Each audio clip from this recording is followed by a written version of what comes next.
नमस्कार, स्वागत है आप सभी का। जगी 24/7 न्यूज देख रहे हैं आप और मैं हूं प्रियंका आपके साथ। पिछले 71 साल में सबसे ऐतिहासिक और नए बदलावों के साथ पेश होने वाले बजट का काउंटडाउन चल रहा है और ये अगले कुछ घंटों के इंतजार के बाद ये भी साफ हो जाएगा कि इस बार के बजट में सरकार ने अपने पिटारे से क्या क्या निकाला। लेकिन सबके मन में ये है, महंगाई क्या कम होने वाली है? किसी आम इंसान की जेब में क्या सरकार से सीधा पैसा आने वाला है? लेकिन एक बड़ी खबर से शुरुआत करेंगे। बजट को लेकर तमाम तरह के सवालों पर एक खास पैनल हमारे साथ जुड़ेगा जवाब देने के लिए। देश का बजट पेश होने में 20 घंटे से भी कम का वक्त बाकी है और इसी बीच में आपको बता दें कि कल ठीक 11 बजे वित्त मंत्री निर्मला सीतारमण बजट पेश करेंगी। 11 बजे से बजट की शुरुआत होगी, लेकिन उससे पहले बहुत ज्यादा हलचल इस बात को लेकर है कि इस बार निर्मला सीतारमण जो बजट पेश करेंगी उसमें किस खास तबके पर नजर रहेगी। 24 घंटे बिजली दी जाने की सुविधा का ऐलान हो सकता है, बल्कि कल ही कुछ नई स्वास्थ्य सुविधाओं के ऐलान के भी संकेत मिल रहे हैं। कल कुछ ऐसी खास सुविधाओं का अनाउंसमेंट हो सकता है जिससे एक आम इंसान को सीधे सीधे सहूलियत मिले, यानी राहत मिले। तमाम बुनियादी सुविधाओं पर सरकार की समय नजर है और इसी बीच खबर यह कि 24 घंटे बिजली सप्लाई पर भी ऐलान संभव है कि आम लोगों के लिए भी, हर किसी के लिए 24 घंटे बिजली संभव हो पाए। सरकार इसी तैयारियां कर रही है। हालांकि ये भी संकेत मिल रहे हैं कि इस समय हेल्थ सेक्टर को लेकर, स्वास्थ्य बजट को लेकर सारी नजरें उस पर टिकी हैं। स्वास्थ्य सेवाओं पर कोई बड़ा ऐलान कल हो सकता है। इसी बीच में खबर यह भी है कि फिलहाल कोरोना काल में हेल्थ सेक्टर को मजबूती देने के लिए और ज्यादा बजट आ सकता है। पिछले साल के मुकाबले कई गुना बढ़ोतरी हो सकती है, लेकिन डिफेंस से लेकर कृषि और इंफ्रास्ट्रक्चर पर भी सरकार की खास नजर है कि कैसे एजुकेशन सेक्टर से लेकर डिफेंस, कृषि, इन तमाम सेक्टर्स को मजबूत किया जाए, क्योंकि हर साल कुछ ना कुछ बजट में इजाफा जरूर होता है। और इस बार कोरोना काल में क्या वाकई में ये मुमकिन होगा?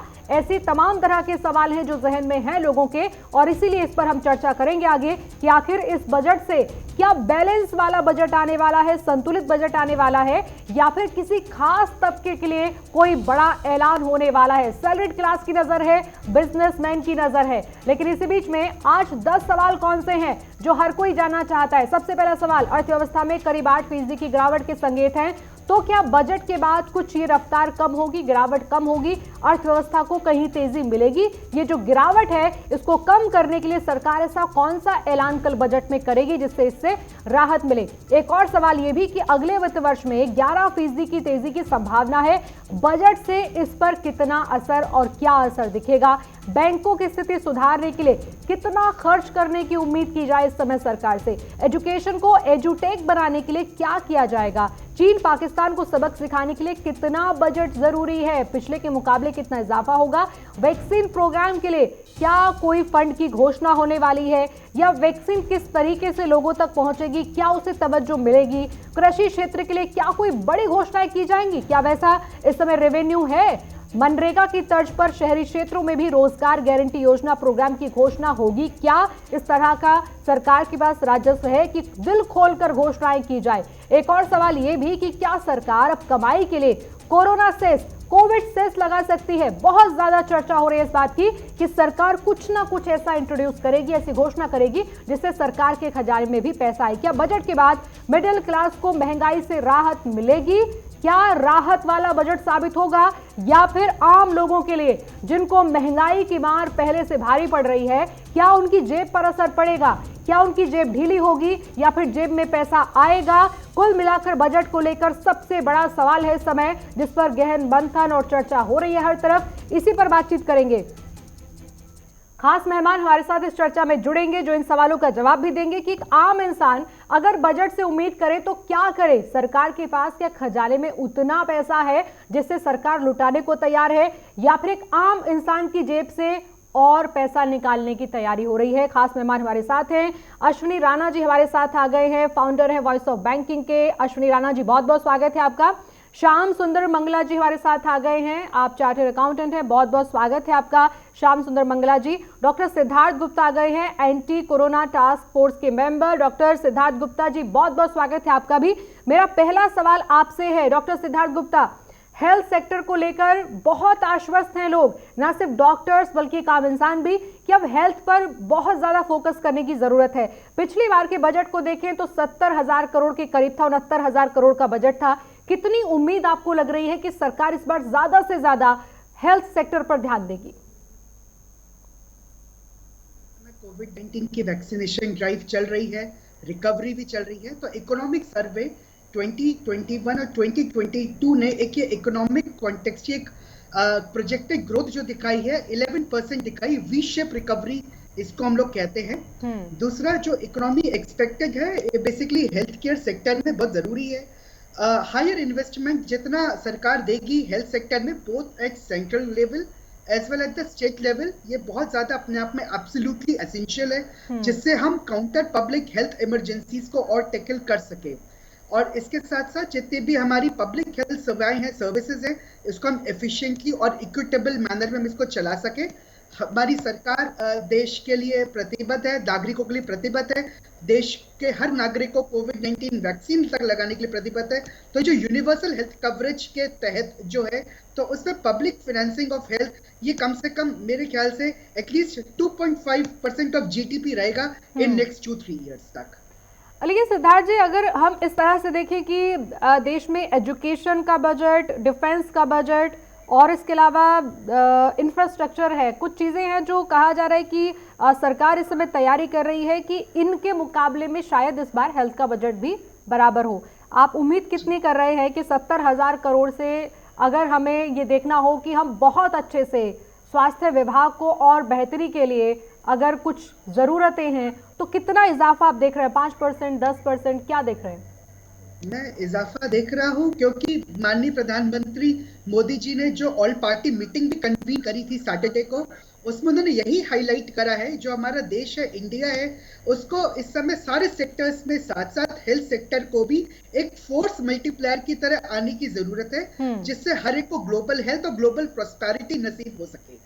तो हेल्थ केयर में स्पेशली सरकार का एम्फेसिस ज्यादा रहेगा। कोविड-19 के दौरे के बाद जो एक सबक मिला है, एक लेसन है और एक आई ओपनर है, पर जिसमें इंडिया ने बहुत अच्छे से सबसे ज्यादा करा है, तो मेरे ख्याल से इसमें माननीय वित्त मंत्री जरूर एक अच्छी जरूर घोषणा करें। चलिए, आपसे और भी सवाल लेंगे, लेकिन अब बात करते हैं श्याम सुंदर मंगला जी से। श्याम सुंदर मंगला जी, अगले 20 घंटे सैलरीड क्लास के लिए और टैक्स पेयर्स के लिए बहुत मुश्किल हैं। लोग एक बार सोचना शुरू करते हैं कि हमें थोड़ी राहत मिलेगी, लेकिन फिर अगर कोई ओपिनियन आ जाता है कि कुछ अच्छा नहीं है, राजस्व इतना नहीं है, गिरावट देखिए, जीडीपी की हालत देखिए, हमारी इकोनॉमी देखिए कहाँ जा रही है, सरकार बहुत सारी चुनौतियों से लड़ रही है, क्या कोई भरोसा दे सकते हैं या आपको कोई संकेत कहीं पर लग रहा है कि सैलरीड क्लास के लिए, टैक्स पेयर के लिए कुछ होने वाला है क्या अच्छा? देखिए, हेलो, इसमें जो पोजीशन आई है अभी, जो कोविड के अंदर प्रॉब्लम आई, वो ये आई कि जितनी भी छोटी इंडस्ट्री थी, एमएसएमई, सभी डाउन हो गई, सभी क्रैश हो गई थी। और अभी यदि बजट आप ये रेट्स देख रहे हैं, उनके रिजल्ट्स देख रहे हैं, तो बड़ी जो कंपनियां उनके प्रॉफिट्स बड़े हाई हैं, और जितनी भी स्मॉल हैं वो सारी डाउन हो गई। तो अब गवर्नमेंट से उम्मीद की जा रही है बजट के अंदर कि वो कंसेशंस देंगे एसएमईज को, और सैलरी के अंदर भी लोगों को टैक्स रेट्स में डाउन करेंगे, जिससे थोड़ा रिलैक्स मिलेगा, बजट बनेगा। एसएमई को ऊपर उठाना है, फाइनेंशियल सेक्टर को थोड़ा सा आगे बढ़ाना है, क्रेडिट लिमिट सब्सिडी देनी है, इस तरह की उम्मीद की जा रही है। क्योंकि आप देख रहे हैं कि एजुकेशन, ट्रैवल, होटल और एक्सपोर्ट ये सभी डाउन हो गए, इस समय जीरो लेवल पर है इंडस्ट्रीज। इनको उठाने के लिए कुछ मैन्युफैक्चरिंग जहां पर इंटेंसिव, लेबर इंटेंसिव है, उनको आगे डेवलप किया जाएगा, और इंफ्रास्ट्रक्चर को और बिल्डिंग को इसके अंदर इनको ज्यादा बूस्टअप करना पड़ेगा। अच्छा, एक जिससे चीज जितना और भी जो है रोड जो पर आए हैं, इस समय चर्चा हो रही है कि मान लीजिए अगर टैक्स स्लैब में कोई भी चेंजेस नहीं होता, जो हमने देखा था 19-20 के साथ में 20-21 में थोड़ी सहूलियत दी गई थी, जहां 20 के बाद 30 नहीं 15 भी था, 20 के 30 के बीच में 25% भी था, क्या इसमें कोई चेंजेस आपको लगता है कि सरकार उस तरह का कुछ विचार कर सकती है कि यहाँ जो हम देख रहे हैं 5 लाख तक आपको टैक्स नहीं देना, क्या उसे बढ़ाया जा सकता है? या जो हम देखते हैं कि 15 लाख से ज़्यादा पर 30% है, क्या उसमें किसी तरह का इजाफा 15 की बजाय और थोड़े से आगे ले जाया जाएगा? या आपको लगता है कि अगर इसमें कुछ भी छेड़छाड़ होती है तो सरकार ये राहत पैकेज या थोड़ी भी रिलैक्सेशन जो देना चाहती है, सरकार के पास पैसा कहाँ से आएगा इसके लिए? हेलो जी, आवाज मिल रही है ठीक है, आपकी? हाँ जी। देखिए, उम्मीद तो है कि कुछ टैक्स रेट्स भी कम करेंगे और इन्वेस्टमेंट को ज्यादा बूस्टअप करेंगे, कि ज्यादा इन्वेस्टमेंट करेंगे तो हम्म। इनको काफी कुछ बेनिफिट्स रहेंगे। जैसे पहले 5 लाख तक जो उन्होंने डाउन किया था, टैक्स रेट 0 किया था, जी। इसमें इन्वेस्टमेंट भी 1.5 लाख की दी थी। यदि इन्वेस्टमेंट और बढ़ जाती है हम्म। तो इनको स्कोप मिल जाएगा, कुछ आगे के लिए बचत भी आगे बढ़ जाएगी और टैक्स में सेविंग आ जाएगी। क्योंकि जो भी टैक्स दिया जा रहा है, यदि वो इन्वेस्टमेंट में जाता है तो गवर्नमेंट को भी बूस्टअप मिलेगा, उनको फंड्स मिलेंगे आगे, उसको आगे इंडस्ट्री को देने के लिए। ये एक दूसरे को कंपनसेटरी स्टैंड करेगा। ठीक है श्याम सुंदर जी, मैं आपके पास आऊंगी और सवाल है। अश्विनी राणा जी हमारे साथ हैं। अश्विनी राणा जी, एक सवाल मेरा आपसे ये है कि ओवरऑल अगर हम पिछले बजट को देखते हैं 30,42,000 करोड़ को, क्या इसी को कंटिन्यू करने की उम्मीदें ज्यादा लग रही हैं? बाजार की हालत जो दिख रही है, बैंकों की जो हालत दिख रही है, या उससे आपको लग रहा है कि अगर थोड़ा भी इजाफा इसमें होता है तो ये सारा पैसा सरकार के पास कहां से आएगा? क्योंकि सरकार को कहीं ना कहीं लोगों को मोटिवेट करना है कि सरकार के पास वापस पैसा आए खर्च करने के लिए। बिल्कुल। पिछले बजट से बजट का साइज तो सरकार को बढ़ाना ही पड़ेगा, क्योंकि जब अगर पूरे सभी सेक्टर की बहुत सारी उनकी एक्सपेक्टेशंस हैं, तो एक्सपेक्टेशन को पूरा करने के लिए आपको बजट साइज बढ़ाना पड़ेगा। लेकिन उसके साथ साथ रेवेन्यू जनरेट करने के लिए भी आपको कुछ ना कुछ प्रयास करने पड़ेंगे। तो उसमें मुझे लगता है कि कारपोरेट टैक्स में इस बार कमी ना करके कारपोरेट टैक्स को थोड़ा सा उनको बढ़ाना चाहिए। जैसे कि जी भी कह रहे थे कि बड़ी कंपनियां जो है उन्हें अच्छा पैसा इस कोरोना में भी अर्न किया है। जब वो पैसा कमा रही है तो उनको भी कुछ जो है शेयर करना चाहिए डेवलपमेंट के लिए।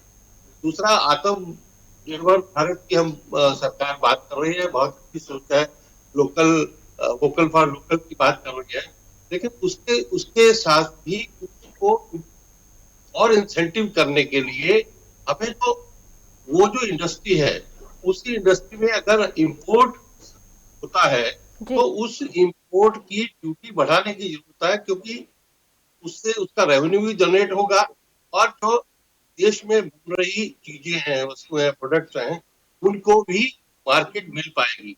लेकिन अगर वही जो प्रोडक्ट यहाँ बन रहे हैं वो इंपोर्ट जो है सस्ते रेट पर अगर बाहर से होगा तो आत्मनिर्भर भारत जो है वो नहीं होगा। इसलिए मुझे लगता है कि सरकार को ऐसी सभी इंडस्ट्री को बूस्ट करने के लिए उनको थोड़ा इंसेंटिव, जो इंपोर्ट है उसी प्रोडक्ट्स का, उसके ऊपर ड्यूटी अगर बढ़ाती है तो उसका रेवेन्यू बढ़ सकता है। जहां तक टैक्स पेयर की या बैंकों की बात है, बैंकों की बैंकिंग के थ्रू ही सारी इकोनॉमी को बूस्ट किया जा सकता है। वो एक बहुत बड़ा बैंकों का रोल है। बैंकों के लिए भी सरकार को पैसा जो है कैपिटलाइज करने के लिए चाहिए। अब कहाँ से लाएंगे? क्योंकि सरकार की समय मंशा है कि वो बैंकों को प्राइवेट करने के भी सोच रहे हैं। तो मुझे लगता है प्राइवेटाइजेशन ना करके सरकारी बैंक है उनको और कैपिटलाइज करके बूस्ट करके उनको करना चाहिए। दूसरा, इनकम टैक्स स्लैब में जो पिछली बार बिना इंसेंटिव किसी इन्वेस्टमेंट के जो एक स्लैब दिए हैं, इस स्लैब को कंटिन्यू रखते हुए उसके साथ अगर हम इन्वेस्टमेंट की भी उनको लाभ देते हैं तो मुझे लगता है कि सरकार के पास, बैंकों के पास के माध्यम से भी जो पैसा आएगा उसको भी हम सरकार और बैंक जो है यूटिलाइज, तो बैलेंस सभी तरीके। और मिडिल क्लास की आप बात कर रहे हो तो मिडिल क्लास को आज तक जो है एक सिग्नल सही मिला, मतलब कॉर्पोरेट सेक्टर को मिल जाता है, एग्रीकल्चर को, लेकिन मिडिल क्लास एक ऐसा क्लास है कि ना तो वो लड़ता है ना लड़ सकता है, इसलिए वो बहुत पीछे रह जाता है कुछ सुविधाएं देने के लिए।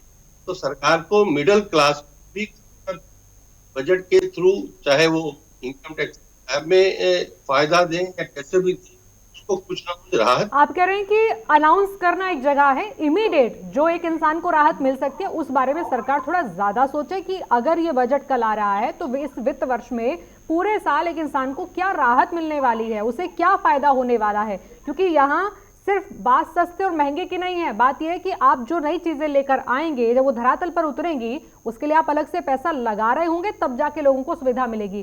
सिद्धार्थ गुप्ता जी, एक चीज और भी यहाँ नजर में आती है, बहुत ज्यादा लोगों के जुबान पर इस समय चढ़ा हुआ है कि ये कोविड सेस आ रहा है, कोई एक्स्ट्रा कर आ रहा है जिसको लोगों से वसूला जाएगा।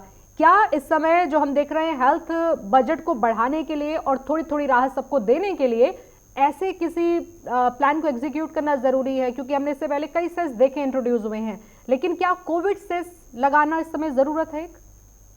नहीं, कोविड सेस तो लगाना जरूरत नहीं है। और जो हमारी सरकार है, जो सर्वे के अकॉर्डिंग जो अभी इकोनॉमिक सर्वे भी प्रेजेंट हुआ था, तो उसका यही सिग्निफिकेंस था कि गवर्नमेंट बेसिकली कंटिन्यू करना चाह रही है इंक्रीज इन द स्पेंडिंग।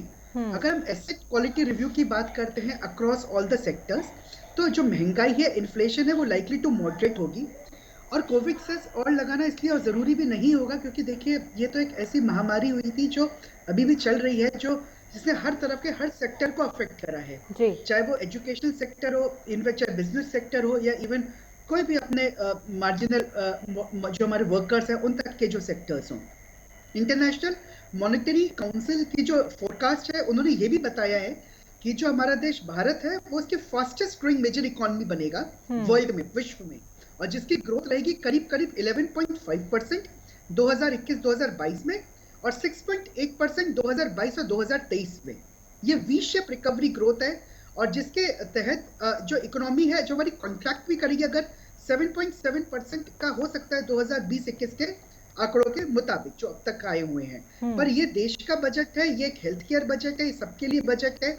और इस बजट के तहत जो हमारे माननीय प्रधानमंत्री जी प्रतिबद्ध हैं कि वो इंडिया को एक बेसिकली एक ग्लोबल प्रॉस्पेरिटी की तरफ ले जाना चाहते हैं, तो इस बजट से ये वाकई में बहुत ज्यादा उम्मीद होगी। कोविड सेस लगा के मेरे ख्याल से इस तरह का नहीं होना चाहिए। चलिए, उम्मीद करते हैं जो आप कह रहे हैं कि कोविड सेस शायद इंट्रोड्यूस नहीं होगा इस बार। सरकार का ध्यान है कि उस ढांचे पर काम किया जाए जिसकी वजह से कोरोना काल में भी हम और संभल सकते थे। बुनियादी ढांचे पर जोर किया जाए और ज़्यादा से ज़्यादा हेल्थ सेक्टर को मजबूत किया जाए, डिफेंस को मजबूत किया जाए और उसमें आत्मनिर्भर भारत को तवज्जो दी जाए, ज़्यादा से ज़्यादा लोगों को काम यहीं पर मिले।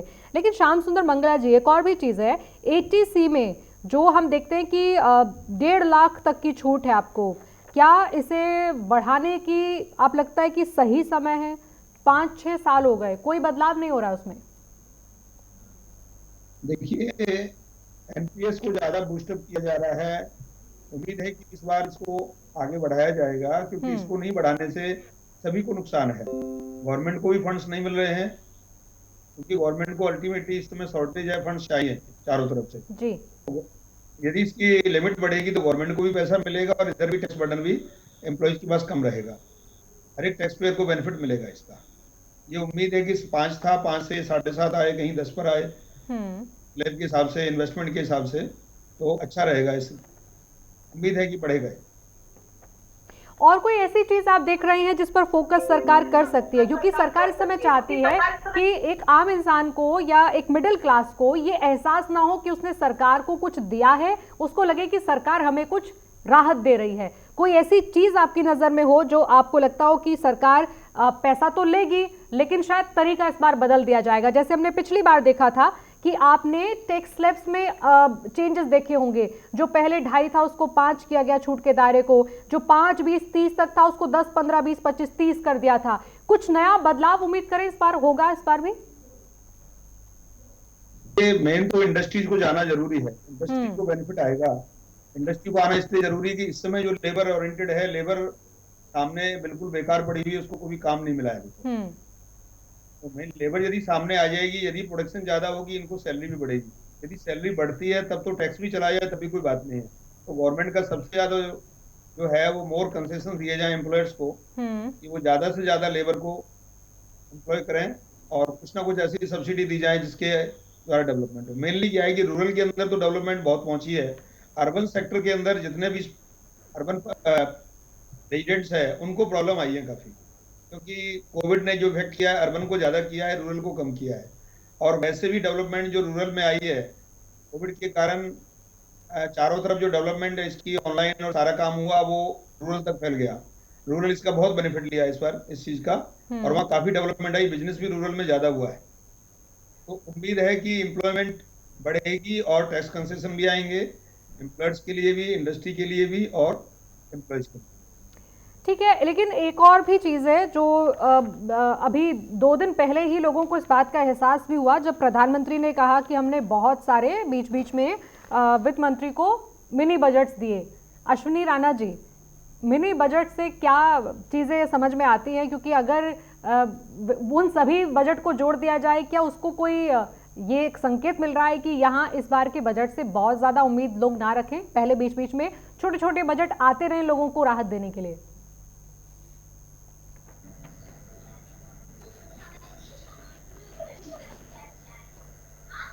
सरकार ने किया था, लेकिन उसको ही रीडिजाइन करके कुछ दिया गया, बहुत ज्यादा नया नहीं दिया गया। जो नया दिया गया वो बहुत थोड़ी जो है ना प्रोविजंस किए गए या राहत देने की कोशिश की गई, लेकिन इतनी बड़ी महामारी के बाद उस जो राहत है उससे कुछ देश का या समाज का हो नहीं सकता। तो निश्चित रूप से बजट में सरकार को एक अच्छा बजट, बैलेंस बजट सभी सेक्टर से देना पड़ेगा, तभी जाके जो एक 11% की ग्रोथ की हम कल बात कर रहे हैं, क्योंकि ग्रोथ अगर जीडीपी की ग्रोथ है तो उसमें सभी सेक्टर का रोल है, सभी सेक्टर का कंट्रीब्यूशन है। तो सभी सेक्टर को कुछ ना कुछ देकर उनको अपलिफ्ट करने की जरूरत है, ताकि उनका कंट्रीब्यूशन अगली जीडीपी की अगले साल की जो ग्रोथ है उसमें वो हो सके। अब वो सरकार देखेगी कि इस सेक्टर को कितना देना है, इसको थोड़ा देना है, ज्यादा देना है, लेकिन सब सेक्टर को कुछ मिलना चाहिए, तभी जाकर मुझे लगता है कि एक बैलेंस बजट होगा और आत्मनिर्भर भारत की जो हम बात कर रहे हैं उसमें हमें सफलता मिलेगी।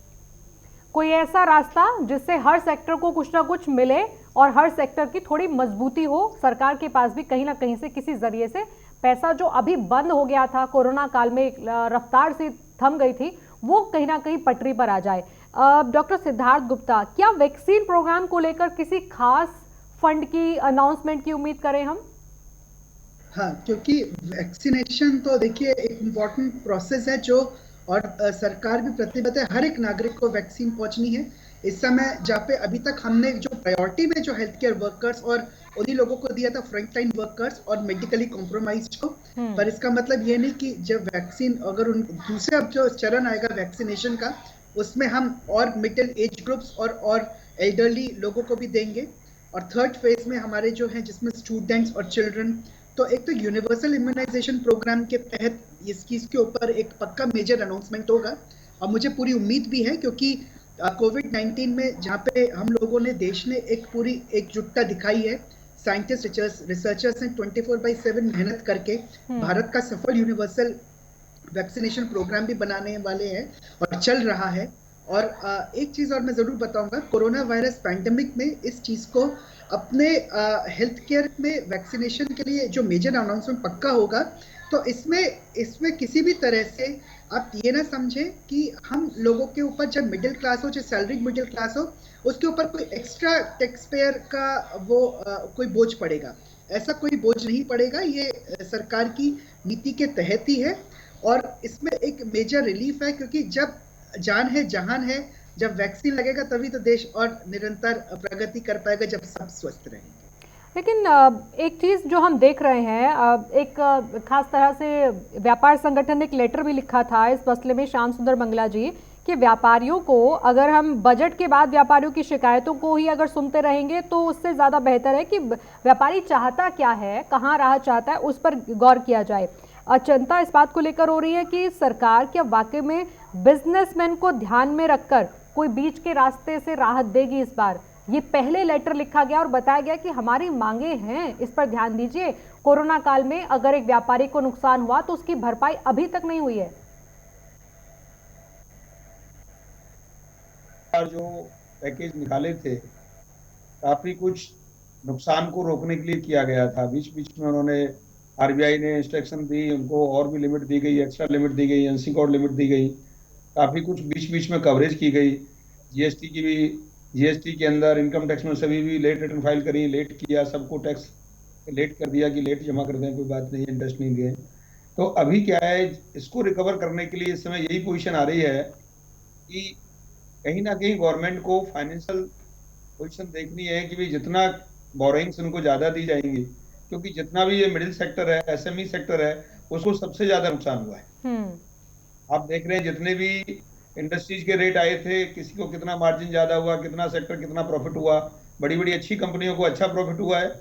ये इसमें इकोनॉमी डिवाइड हो गई, रिच रिच हो गया और गरीब गरीब हो गया। ये चारों तरफ मतलब इस तरह से इकोनॉमी डिवाइड हो गई है। इसको लाइन अप करने के लिए एमएसएमई को काफी कुछ बेनिफिट देना पड़ेगा। और क्या ये मुमकिन है, जिसमें हम देखते हैं कि होटल है, हॉस्पिटैलिटी सेक्टर्स हैं, इवेंट मैनेजमेंट और बहुत सारे ऐसे सेक्टर हैं जहां पर जब से कोरोना आया है और अभी तक भी पूरी तरह से फुल फ्लेज काम शुरू नहीं हो सका है? देखिए, 4 इंडस्ट्री, एजुकेशन बिल्कुल डाउन है, travelling, hotel, entertainment, event management, जितना ये सब जीरो है इस समय और कुछ भी डेवलप नहीं कर पाएंगे। उनको शायद इस बार खास फोकस में रखा जाएगा। एक छोटा सा सवाल मेरा आपसे अश्विनी राणा जी, ये भी व्यापारियों को चिंता है इस समय कि कुछ ऐसे आइटम हैं जिन पर सरकार इंपोर्ट ड्यूटी बढ़ाने के बारे में सोच रही है, एक्स्ट्रा सेस लगाने के बारे में सोच रही है, कोई सरचार्ज लगा सकती है। बहुत टेंशन है इस बात को लेकर। देखिए, मैंने पहले भी जैसे कहा था कि आत्मनिर्भर भारत को अगर प्रमोट करना है, बढ़ाना है और जो चीजें हम चाहते हैं कि इस देश में ही वो बने, वोकल फॉर लोकल की भी बात कर रहे हैं, तो ऐसे प्रोडक्ट की अगर इंपोर्ट ड्यूटी बढ़ाई जाती है तो बढ़ानी ही चाहिए, क्योंकि अगर बाहर से सस्ता आएगा तो यहाँ से बना हुआ माल नहीं बिकेगा। तो व्यापारियों को इसलिए उस चीज की चिंता न करके वो करते हुए ऐसे प्रोडक्ट्स को उनकी इंपोर्ट ड्यूटी बढ़ानी ही सरकार के पास ऑप्शन है, ताकि इस लोकल को भी फायदा हो और सरकार का रेवेन्यू भी जो है उसके कारण से और अधिक जनरेट हो सके। ठीक है अश्विनी राणा जी, डॉक्टर सिद्धार्थ गुप्ता जी और श्याम सुंदर मंगला जी, बहुत बहुत शुक्रिया, आप लोगों ने हमें समय दिया और इतने विस्तार से आपने हमारे दर्शकों को बताया कि इस बार के बजट में कुछ चीजें साफ हैं आईने की तरह। जैसे हेल्थ सेक्टर पर सरकार का पूरा ध्यान है, इंफ्रास्ट्रक्चर पर ध्यान है, एजुकेशन पर ध्यान है। अब व्यापारियों को किस तरह की राहत मिलती है, मिडिल क्लास को क्या राहत मिलती है, क्या वाकई में कोई ऐसी चीज है जो सस्ती हो जाएगी या महंगाई का जो बोझ है वो हल्का होगा, ये देखने वाली बात होगी। कुछ ही घंटे बाकी हैं और ये काउंटडाउन लगभग ऐसे समय पर पहुंच गया है जहां हर किसी की धड़कन बढ़ी हुई है सोच को लेकर कि अगला 1 साल, ये जो बजट कल लेकर आने वाला है, इस बजट से अगले 1 साल का प्लान कहीं गड़बड़ा तो नहीं जाएगा। पहले से लोगों का बजट बिगड़ा है कोरोना काल की वजह से, उसका असर कहीं बजट पर ना दिखे। फिलहाल इतना ही, फिर हाजिर होंगे। नमस्कार।